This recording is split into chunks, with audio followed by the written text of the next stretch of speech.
Bonjour les amis, bienvenue pour ce nouvel épisode de Watch Épicure. Voilà, sur cette nouvelle vidéo, on va proposer une sorte de guide d'achat. Voilà, de montres entre 600 et 900 euros. Voilà, donc on va dire un joli petit budget déjà, mais vous allez voir qu'on peut se faire plaisir avec des montres d'une très belle qualité, avec pour certaines une jolie histoire. Voilà, sans dépenser des fortunes. Voilà, donc le plaisir de l'horlogerie il est là aussi, voilà, vous pouvez trouver aussi des montres très sympas, bon, dans les brocantes, des vide-greniers, en vente aux enchères, mais là, voilà, il faut quand même de l'expertise, concernant, on va dire, l'état et la qualité du mouvement, du fonctionnement de la montre, tout ça, donc il faut quand même une certaine expertise, voilà. Donc pour ce petit guide d'achat, voilà, je commence la présentation. On va attaquer, voilà, avec cette, Seiko, King Turtle, voilà, nouveau modèle, donc que je trouve, très sympa pour le prix. Avec une jolie lunette céramique.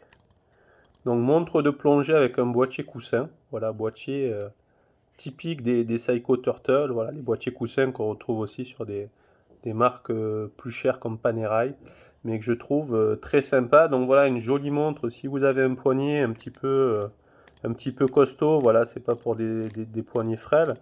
Mais voilà, si vous avez un beau poignet, moi j'en ai un aux alentours de 18,5. Voilà, on commence à, on va dire, c'est une montre qui a une belle prestance au poignet.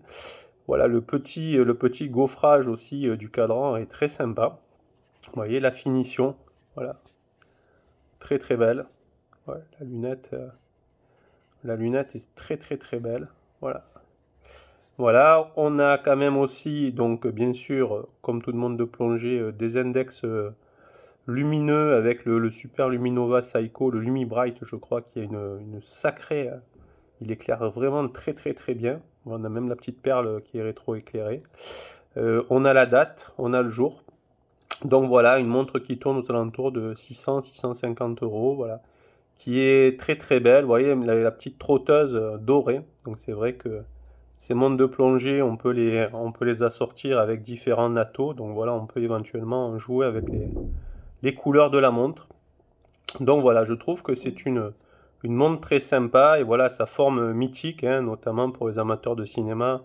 C'est la montre du Captain Villard dans Apocalypse Now. Donc voilà, on retrouve un petit peu aussi un côté historique à la chose. Voilà, donc avec Seiko, on peut vraiment se faire plaisir avec des pièces, des jolies pièces, on va dire, abordables. Voilà, donc celle-ci est vraiment un esprit un peu urbain, armé, streetwear. Voilà, elle est très sympa. Voilà, selon vos tenues, ça peut être plutôt cool comme montre, quoi. Voilà. Voilà. Allez, ensuite, on change un petit peu. Voilà, on va passer sur une montre 3 aiguilles. Donc voilà, quelque chose de beaucoup plus classique, inspiré des montres des années 30-40. Voilà, c'est la Hamilton Kaki Murph. Voilà. Sachant que la Milton Kaki, donc là on est sur une version en 42 mm, la Kaki existe aussi en 38 mm, le modèle d'origine historique, qui est une très belle montre qu'on peut trouver aux alentours de 500 euros. Voilà, celle-ci, la Murph coûte aux alentours de 800 euros, même si sur Chrono 24 on peut les toucher légèrement moins cher. Après, ce qui fait le prix de la Murph, c'est si vous la trouvez avec le coffret limité Tesseract. Voilà, une très jolie boîte d'origine avec le design, on va dire, inspiré du Tesseract du film Interstellar. Voilà. Donc là, c'est sûr que la montre est plus chère qu'un le coffret collector. Mais vous voyez, une très très belle montre. Voilà, 42 mm. Donc là, je lui ai mis un bracelet marron. D'habitude, elle est sur un bracelet noir, donc ça lui change un petit peu. Regardez avec les aiguilles type butterfly, voilà des magnifiques aiguilles. Regardez le cadran un petit peu, les index un petit peu jaunis avec une fausse patine, mais vraiment. Et le petit détail sur la trotteuse, vous voyez, il y a une sorte de signature, c'est du morse, avec marqué Eureka, petit clin d'œil au film. Donc voilà, une très très belle montre. Donc on va dire une Tool Watch pour l'époque, étanche à 100 mètres. Voilà, donc une montre assez polyvalente, assez classe, qu'on peut mettre sur un atto ou sur un cuir. Voilà, donc pareil, dans aux alentours de 700 euros avec un mécanisme, un calibre H80, donc du groupe ETA, qui était un 28-24 amélioré avec une réserve de marche de 80 heures. Donc là, vraiment, on a quand même une belle performance aussi en termes de réserve de marche. Et voilà, c'est une très belle montre, voilà, un petit peu dans l'esprit historique, je trouve, avec Hamilton, tout ce qui s'est passé, voilà, par rapport à l'histoire de l'aviation, à l'histoire du chemin de fer américain. Voilà, je trouve que c'est une marque aussi avec son partenariat avec le cinéma. C'est une marque qui est très intéressante dans ces prix-là, et puis on peut se faire un joli plaisir, voilà, avec cette Hamilton Kaki Murph. Voilà. Après, on passe, troisième pièce de la sélection, Michel Herbelin. Donc une montre française, un petit cocorico, avec un look très inspiré par les années 70. Voilà, et des montres, regardez un petit peu, des montres tout acier avec bracelet intégré. Donc c'est vrai que cette Michel Herbelin Cap Camara, je la trouve très réussie, dans un budget de... Alors on est à 790 euros je crois pour le modèle automatique et 400 euros pour le modèle quartz.